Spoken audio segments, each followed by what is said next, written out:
We've been talking about worldview, and particularly the biblical worldview, in contrast to the worldview of animistic societies and the worldview of secular and materialistic societies.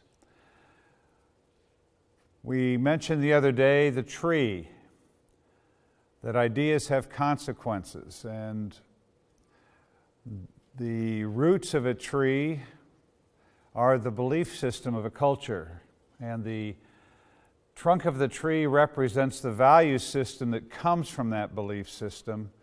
The branches of the tree reflect the behavior of the people that comes from the value system, and then the fruit represents the consequences of the behavior and the things that we see in our societies.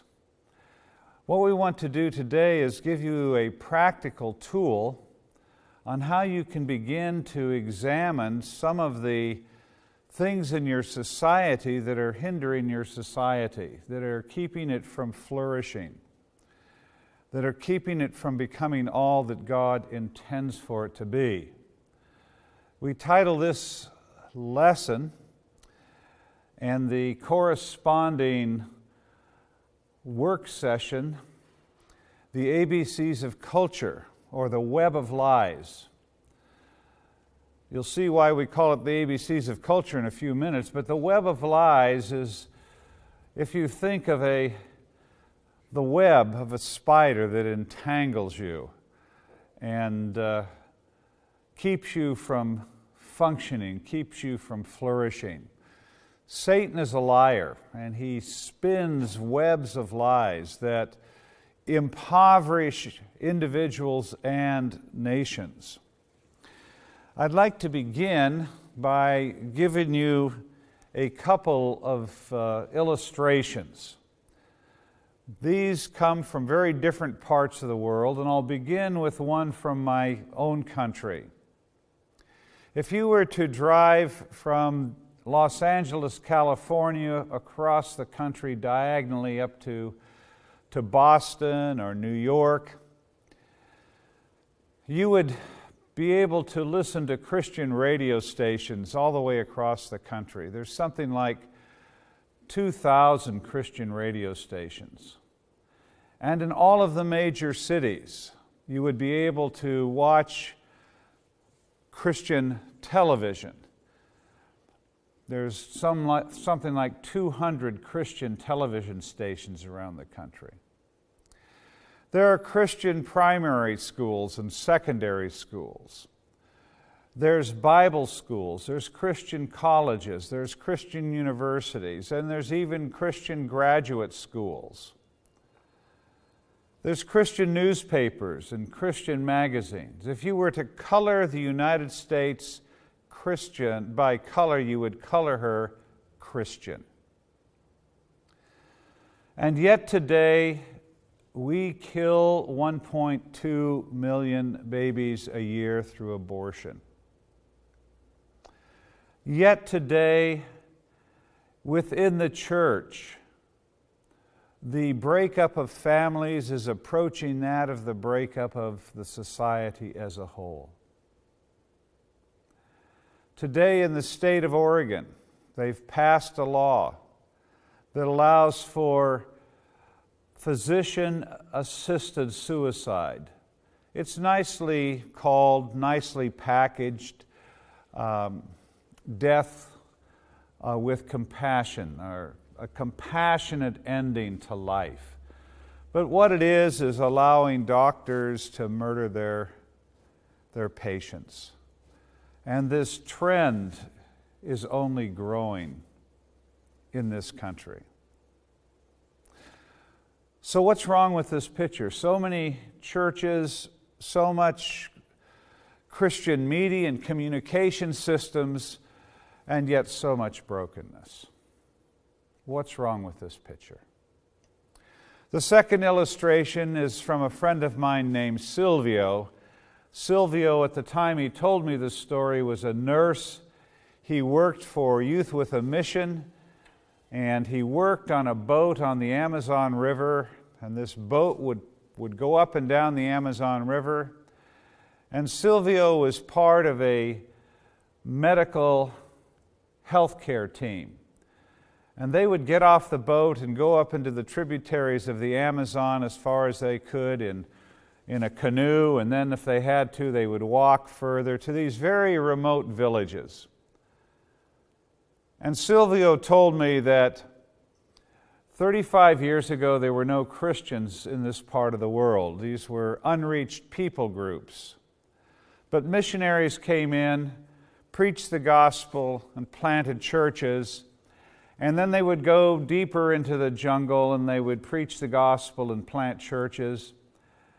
And now all over this region of the Amazon, there are churches and Christians. And Silvio said when he goes into these communities, he is really troubled. These communities are so poor that the men in the communities sell their daughters' sexual services for cash.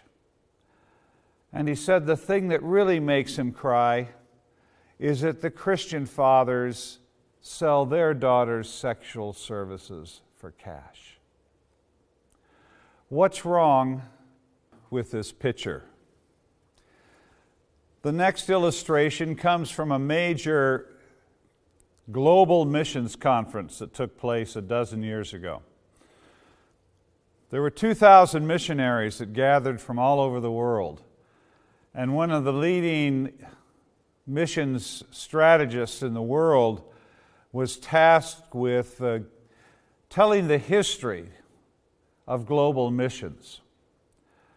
And every day he would speak in plenary session, following the flow of missions around the world. And he started out with a PowerPoint that showed how the whole world was unreached and the church was very, very small. And as we moved through time, the church grew larger and larger, and the numbers of people to be reached grew smaller and smaller. On his last day, he said to the missionaries gathered, "We are the first generation in the history of missions that can see the end of the Great Commission." And that statement sent electricity through the crowd. And they all stood and gave him a standing ovation. To think, 2,000 years of missions history. And we now, with the numbers of churches and numbers of Christians in the world, and the fewest number of unreached people groups ever, we now can see the end of the task, and it can be fulfilled in our lifetime. And as a missionary, sitting there hearing that, just to think, I can be part of the generation that completes the task. After he finished talking, the next person to stand up was going to give a case study of how missions had come to her country and had impacted her country. And she came up and told how in her country 100 years before you could count the number of Christians on your hands. There were very few. How missionaries came and preached the gospel and planted churches. And now there are churches all over her country, Christians all over her country. And she said, today 80% of the people in my country profess Christ. And there was wonderful applause. Isn't this a great case study? There were no Christians 100 years ago. Now 80% are Christians. This is a great story. And then she said, do you want to know where I've come from? And there was this long pause. And she said, I've come from Rwanda. And we all know what happened in Rwanda a few years ago. There was genocide. There was a war between the Hutus and the Tutsis. And the Tutsis were the minority tribe, and yet they were the governing tribe, and the Hutus in the majority were tired of being governed by this minority tribe, and they decided to get rid of the Tutsis. So for 3 months, there was a war. And at the end of that 3 months, over 1 million people were dead. 1 million people out of a country of 7 or 8 million in 3 months. And they weren't killed by an atomic bomb hitting Kigali. They were killed by spears and machetes. They were shot. The kind of warfare where you're looking into a person's eyes when you kill them. Neighbor killing neighbor. Christian killing Christian. Is this the end of the Great Commission? I think not. What's wrong with all three of these images? In all three, you see the gospel going out, you see people professing Christ, you see churches being planted, and in all three, you do not see discipleship taking place on the level of culture. There may be discipleship on the level of spiritual disciplines, maybe, where people who profess Christ are taught to pray, to read the Bible, to attend church, and to witness. These are the spiritual disciplines, and they're fundamental to the Christian's life, but they are not sufficient for the transformation of a society. They're not sufficient for the discipling of nations. So we have been very successful at what we set out to do. We've been successful at saving souls for heaven and planting churches, but we have not discipled at the level of culture. And thus we have not fulfilled the Great Commission. I remember being in Rwanda after the genocide, and the lead pastors in the country were planning a new evangelistic effort. And in the conference, I looked at them and I said, "Why are you planning an evangelistic effort? What if 100% of Rwandans profess Christ and they still kill each other?" You don't need another evangelistic effort. What you need to do is disciple at the level of culture.